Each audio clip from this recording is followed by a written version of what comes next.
আসসালামু আলাইকুম সবাইকে। আশা করি সবাই ভালো আছেন, সুস্থ আছেন। আলহামদুলিল্লাহ আমিও ভালো আছি। আমাদের বাঙালিকে বলা হয় আমরা মাছে ভাতে বাঙালি। কিন্তু এটা বলা হয় না যে আমরা বিরিয়ানির বাঙালি।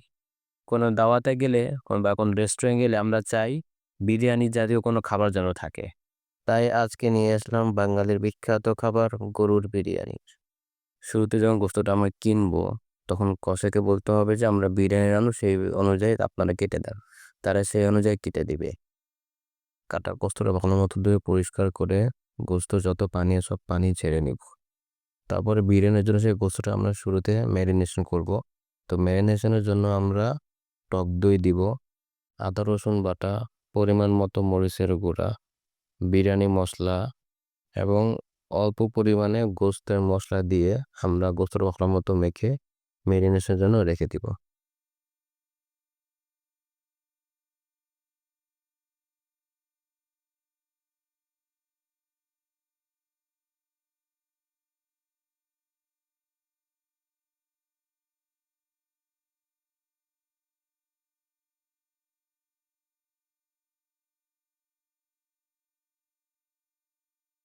বিরিয়ানি গোস্ত রান্নার জন্য আমরা শুরুতে তেল দিব।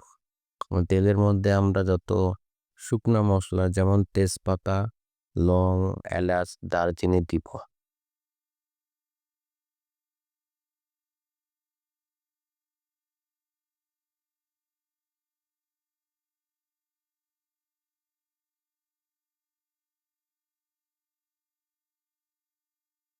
শুকনো উপকরণ কিছুক্ষণ নাড়াচাড়া করার পরে আমরা পেঁয়াজ কুচি দিয়ে ভালো মতো নাড়াচাড়া করে আমরা পেঁয়াজটা হালকা বাদামি কালার করে নেব।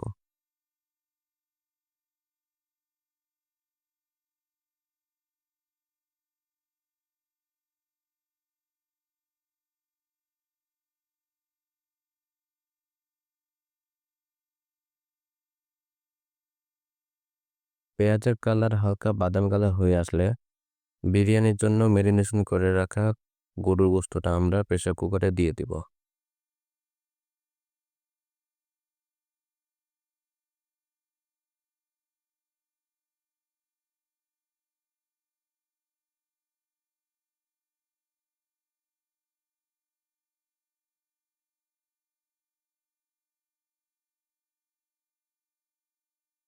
কিছুক্ষণ নাড়াচাড়া করার পরে যে পাত্রের মধ্যে গোস্ত রাখছিলাম সে পাত্রটা হালকা পরিমাণে পানি দিয়ে ধুয়ে সে পানি আমরা প্রেসার কুকারে দিয়ে দিব। পানি দেওয়ার পরে আমরা কোনো এক্সট্রা পানি দিব না। এই পর্যায়ে আমরা ঢাকনাটা ভালো মতো লাগিয়ে দিব। দেখুন গোস্ত কি সুন্দর সিদ্ধ হচ্ছে।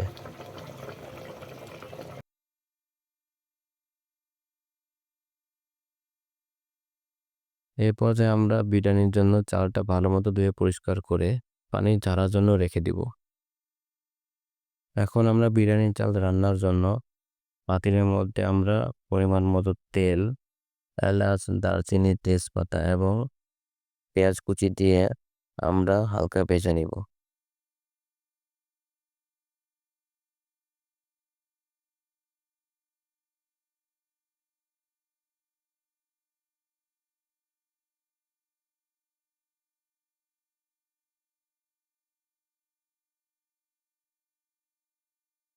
পেঁয়াজের কালার হালকা বাদামি হয়ে আসলে আমরা এবার সামান্য পরিমাণ আদা রসুন বাটা দিয়ে একটু নাড়াচাড়া করে পোলাও চালটা দিয়ে দিব।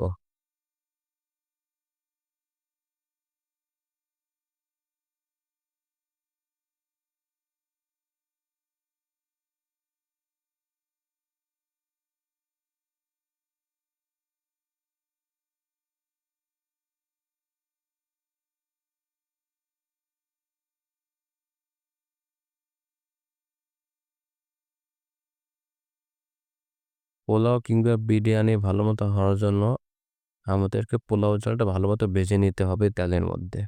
এবার কিছু সামান্য পরিমাণে লবণ অ্যাড করব স্বাদের জন্য। অ্যাড করার পরে আমরা আবার ভালো মতো নাড়াচাড়া করে চালটা ভালো মতো ভেজে নিব।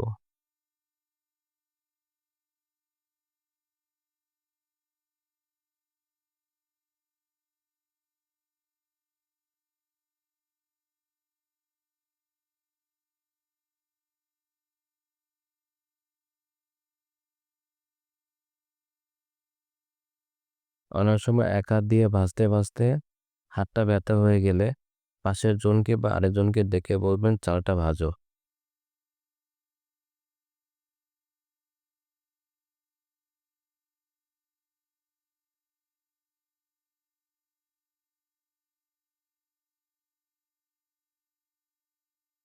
পাশের চুলাতে আমরা বিরিয়ানির জন্য যে গোশত রান্না করতেছিলাম সেটা এবার চেক করে দেখব সিদ্ধ হয়েছে কিনা।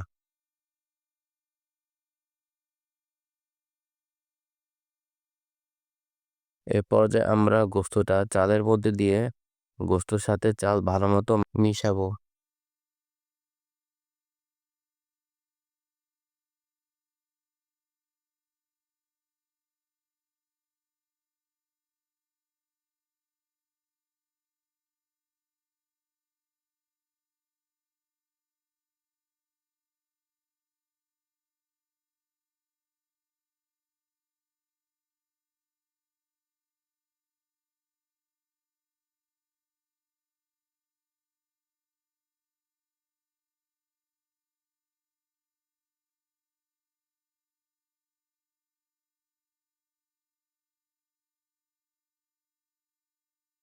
তো চালের সাথে ভালোমতো মিশানোর পর আমরা এ পর্যায়ে গরম পানি দিব।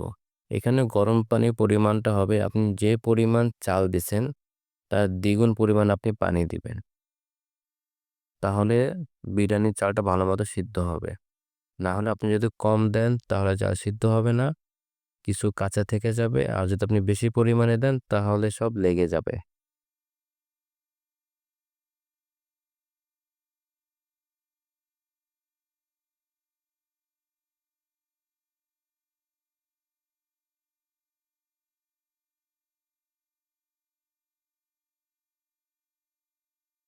কিছুক্ষণ নাড়াচাড়া করে আমরা কাঁচামরিচ দিয়ে ঢাকনা দিয়ে দিব রান্নার জন্য।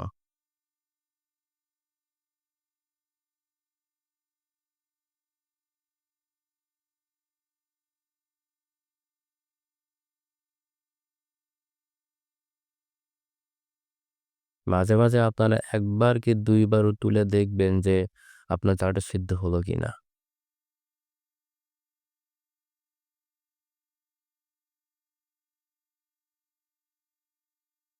আলহামদুলিল্লাহ আমাদের বিরিয়ানি প্রায় কমপ্লিট। এবার লাকড়ি দিয়ে হালকা নাড়াচাড়া করে নিব।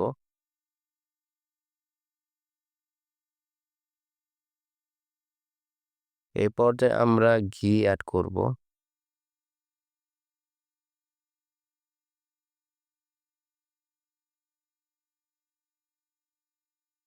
এবং বেরেস্তা দিয়ে দমে রেখে দিব ০.৫ ঘন্টার জন্য।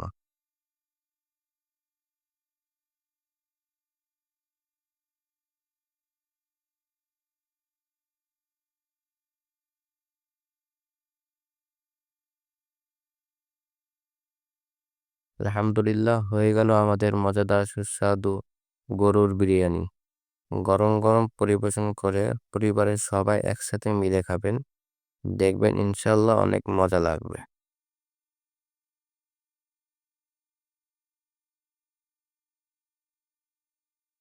এতক্ষণ কষ্ট করে আমাদের ভিডিও দেখার জন্য আপনাদেরকে অনেক ধন্যবাদ এবং পরবর্তী ভিডিও দেখার জন্য আমাদের সাথেই থাকুন। আল্লাহ হাফেজ। আসসালামু আলাইকুম।